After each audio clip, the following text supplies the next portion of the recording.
Hello guys, welcome back. In this video, let us understood different activation functions.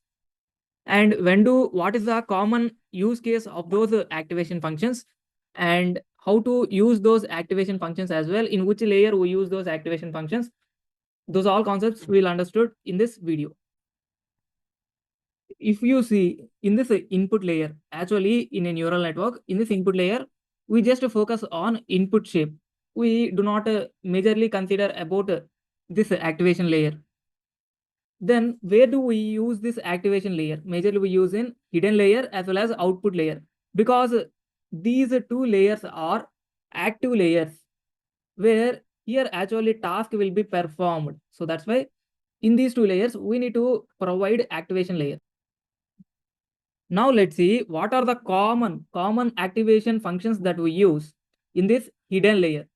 In this hidden layer, we commonly use common activation functions that we use in this hidden layer are by default ReLU, ReLU.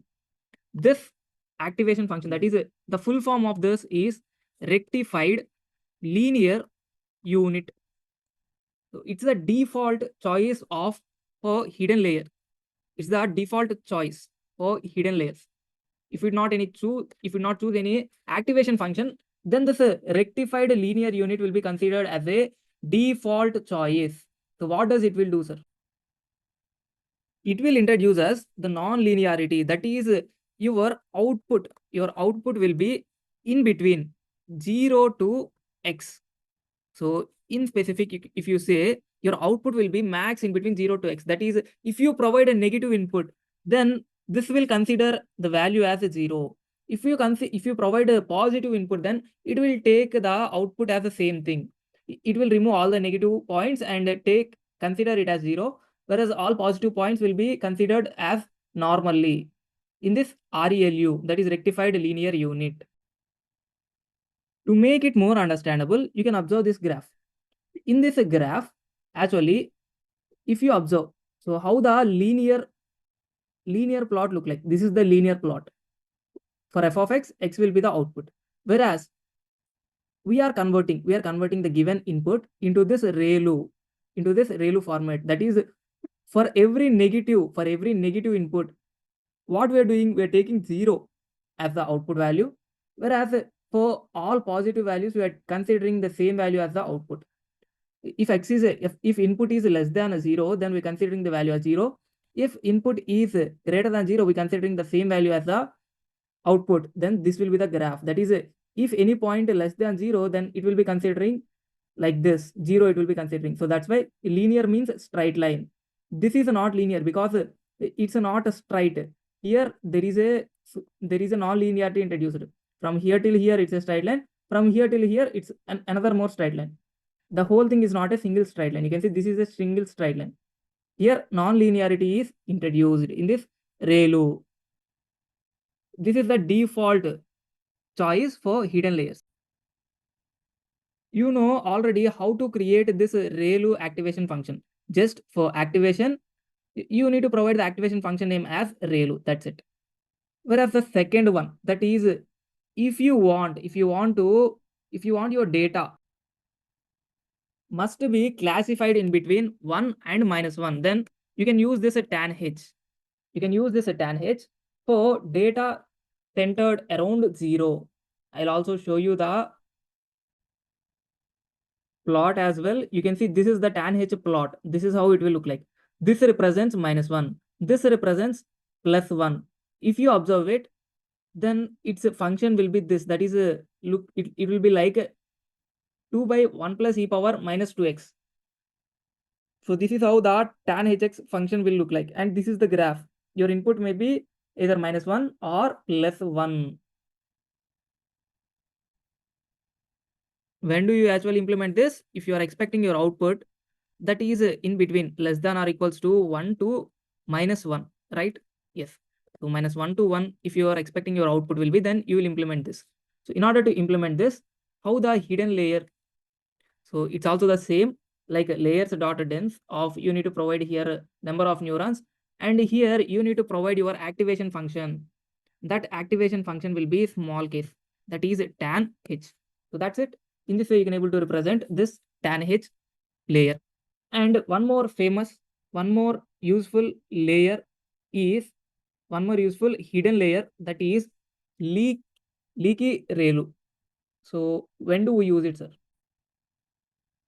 It's similar to this ReLU function, but here the only modification is it will overcome the problem that arises in this ReLU. In this ReLU, what happens? Whatever the negative values that we provide to this function, that values will be directly removed, right? Yes. But here in leaky ReLU, whatever the input that you provide, that will be multiplied with 0.01. That will be multiplied with 0.01 if x is less than or equals to 0. If x is less than or equals to 0, then the output value of f of x will be this. Otherwise, if x is greater than 0, then our f of x value is the same x. The only change is, so for negative values, in ReLU, we are dying the values. Whereas here, we are just making the values to be some bit shorter by multiplying it with this 0.01, right? Yes. So we'll also see how the graph will look like. This is how the graph will look like. Here, alpha, if you consider it as 0.01, then it will become leaky ReLU. If you consider alpha also as a variable, then it will become a parametric ReLU. P ReLU, that is parametric ReLU. We're considering alpha as a parameter. So here, if you observe the negative value also, we are just reducing it. It is also non-linear because it's not a straight line. Here, if you observe in ReLU,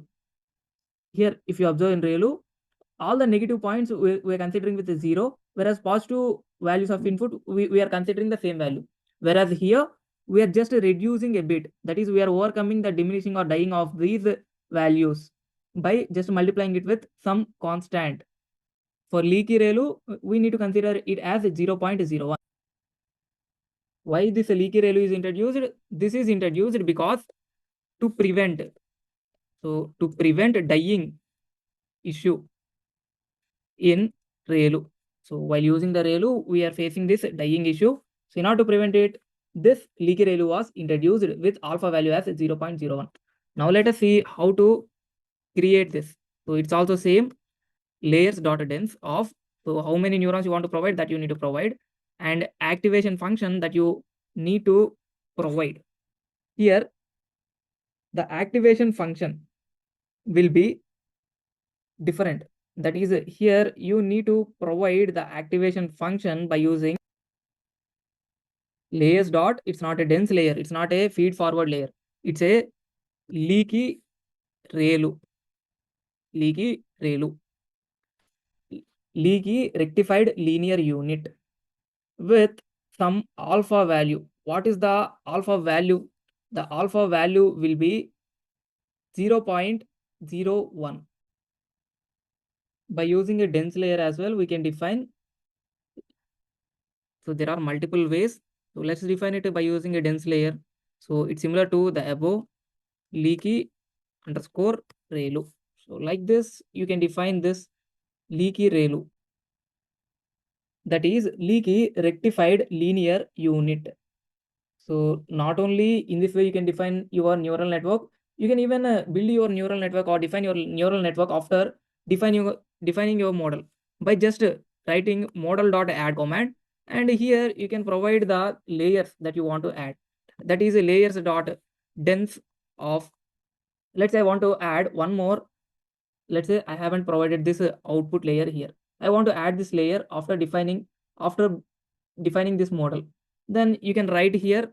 So the same way, like one represents the number of neurons, and activation function here you can write. So like this, you can able to define your model after, that is, you can able to add your layers after creating a sequential model as well. Let's move back to common activation functions that we use inside our hidden layers. So we have seen tan H function. We have seen tan H function to provide our output in between -1 to 1. We have seen linear units related rectified linear unit. We have seen the update of it, that is a leaky rectified linear unit. We have also one more linear unit that is mostly we'll use to smoothly saturate negative inputs. To smoothly saturate negative inputs, we'll use one more ReLU unit, that is exponential linear unit. What is that? Exponential linear unit. Let's see how this exponential linear unit graph and formula will look like. This is the formula, this is the equation look like, and this is the graph of exponential linear unit. So previously it's like a straight line, now it's not like a straight line, it's an exponential unit. If you observe it, it's an exponential unit. If x is greater than 0, it's a straight line. If x is less than 0, here it acts like a exponential function multiplied with alpha value, right? Yes. So let's also understood how to add this layer. If you want to add this layer, then how to add this and what activation function do I use? So in the similar way, if you want to add this exponential linear unit in your hidden layer, you just need to provide your number of neurons, and under activation function you just need to provide ELU. That's it. Exponential linear unit. That's it. So these are the most commonly used activation functions in hidden layer. Now let us understood what are the common activation functions that we use in this output layer. So basically what this output layer will do, by using this output layer, we actually provide the outputs. That is, we will need to consider the things, that is whatever ML model related task that you want to perform, either it's a classification task or regression based task or multi-class classification task. Those related functions we need to implement in this output layer. Let's say I want to perform based on task. Let's classify these functions based on functions based on task. Let's see the most famous or commonly used activation functions. Let's say my task is binary classification. Then for this task, you can use a activation function, that is sigmoid. So that definition you have already seen previously. So this is the way that you can able to implement this sigmoid. Now let's say my task is, let's remove this and let's write that like a heading, like the below whatever the category comes under this task are nothing but tasks, whereas here we are defining the activation functions. Okay, so now we have seen, to do binary classifications we are mostly using this sigmoid activation function. Let's say in ML models only classification tasks are there. No, we also have regression based tasks. So for regression based tasks, we need to consider we need to consider soft we need to consider linear we need to consider this linear activation function. I will show you how to define it as well. In similar to this, by using layers dot dense of, you need to provide the number of neuron, and then you need to provide the activation function. That is, it's a linear activation function that I'm providing here. So that's it. In this way you can define this activation function, that is a linear activation function. You just remove this, because for output only one task you will perform, so that's why you need to define any one only. Okay, we have seen for binary classification and regression based common activation functions that we use. And let's also see multi-class classification. Multi-class classification. For multi-class classification, what is the activation function that we use, sir? For multi-class classification, we need to use Softmax. Softmax function, activation function that we need to use. So let's comment this and let's write one more layers dot dense, to see how to implement this Softmax. So to define this, just in place of activation function, you need to define that Softmax. So that's it.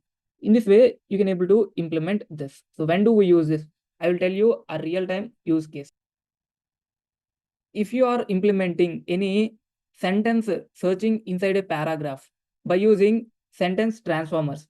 Then there you will use this Softmax. Actually, you use this Softmax in order to predict the exact paragraph which matches with the given question. With a given question, whatever the context present in the whatever the paragraphs present in the context, that will match, that will be identified by using this Softmax probabilities. If you have multiple classes of probabilities, then based on that, those probabilities, you can able to identify this highly matching probability by using this Softmax function. These are the most commonly used activation functions for hidden layers, and these are the most commonly used activation functions for output layers. Now let's take a look at these comparison in a simple table format. These are the famous and advanced activation functions. In this ReLU, as well as a leaky rectified linear unit, as well as this Tanh, as well as this exponential linear unit, we use for what? We use for hidden layers. Then we use this Sigmoid for binary classification. We use this Softmax for multi-class classification, as well as we use this linear for regression. I think that point got missed. Linear for regression, and this Swish we use for advanced functions and smooth and non-monotonic use case. If you observe, these are the equations of these. In this ReLU, 0 to x values are only there. That is the graph will looks like that. Whereas in this leaky rectified linear unit, it's an update of it so that we can able to get all the values which are less than 0 as well, but with some alpha value. Since it is a leaky ReLU, 0.01 is the alpha value. If we consider alpha as the parameter, then it becomes a parametric ReLU. Then after modifying it, an advanced ReLU came, that is a exponential linear unit. Whereas for that, the below part, if x is less than 0, it will be exponential type. And if x is greater than 0, that will be linear itself. And Tanh, so it is also used to provide your output between -1 to 1. These we use for hidden layers, whereas this sigmoid we use for binary classification. This is the function of it. And this Softmax we use for multi-class classification. This is the function how it look like. And linear, I think that formula got missed. We use that for regression based tasks, and this Swish is nothing but for advanced functions and smooth and non monotonic use case. We use this, and this is the function it will look like x times the sigmoid. So this is all about different. So these are the famous and advanced activation functions that we will use with our ML based models that we create by using a neural networks, by using multiple layers. I hope this video is useful and you understood the different activation functions, where do we use and when do we use, what do we use in neural networks layers in ML models. If you feel this video is useful, then please like, share, subscribe, and hit the bell icon to get the latest updates. Thanks for watching again. See you back in the next video with another interesting topic. Until then, bye bye guys.